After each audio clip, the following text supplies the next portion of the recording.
time now for you all to put your best foot forwards, and we're going to have the closing comments. If you recall, the closing comments are going to be in the reverse order of the opening comments, which means that Mr. Bradshaw will be up first on that. As far as timing is concerned, we have 3 minutes for each candidate to explain their situation and their candidacy. So if you would begin, Mr. Bradshaw. Thank you.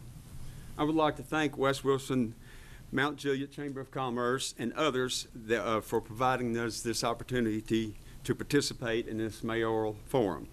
Mt.Juliet is a growing city and needs continued guidance.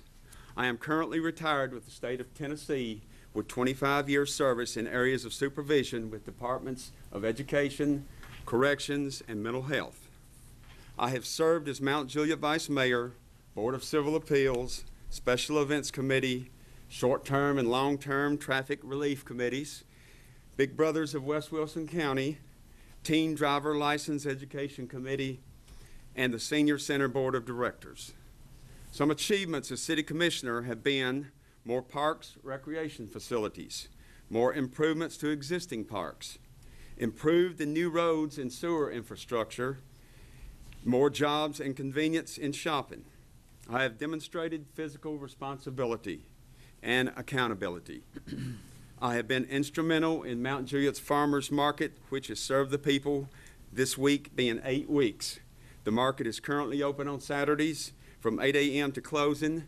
It's at the corner of Industrial Drive and Mt.Juliet Road. Next year, we intend to have it open at least 3 days a week. I'm the commissioner you see in the city, in the shops, at the athletic events, at sports practice, at Mt.Juliet sponsored events. I'm not just up here at the table. I am out there in the community. I'm being a part of the community. As your mayor, I will strive to make Mt.Juliet a model city right along with Andy Garrett. I will work for new and improved services to city residents. I will work to improve our existing fire department services along with a joint partnership with Wilson County Emergency Management. I am for our existing senior center, getting an improved facility and services. I am for more youth and family-oriented facilities and recreation in Mt.Juliet. I am for the total completion of the Eastern Corridor from I-40 all the way over to Bender's Ferry at Lebanon Road. I am for working with state and federal governments to complete Old Lebanon Road improvements and widen Phase 2 of Mt.Juliet Road.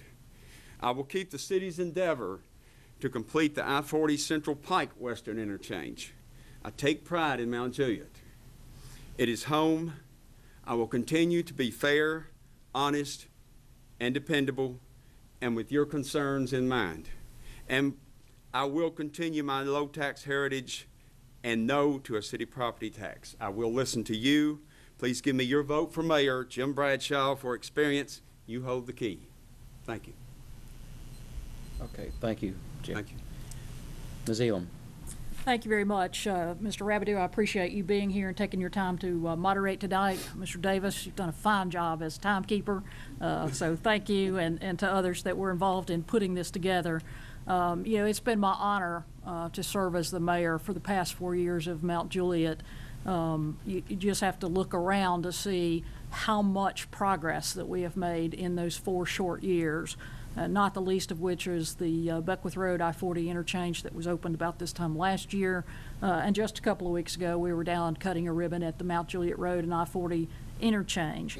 That interchange had been planned for quite some time, but as originally drawn was totally insufficient to meet the needs of this growing and thriving community.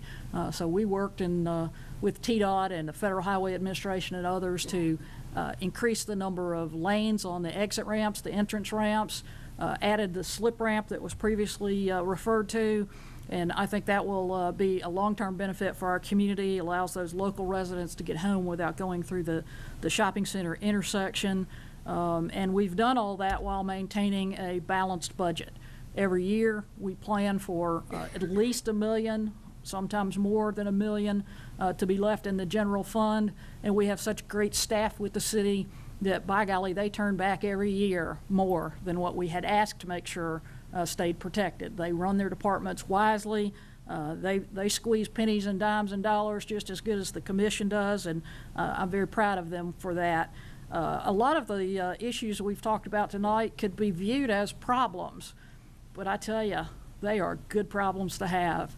There are communities out there that are dying. There are communities out there that the businesses are closing, that Main Street is empty, that the factory jobs are leaving, and there's no other economic base in the city. So I welcome these kind of problems. I lie awake at night sometimes wondering, what would you do if you were faced with the reverse, if you were faced with a town that was slowly ebbing away and dying? We don't have that as an issue here.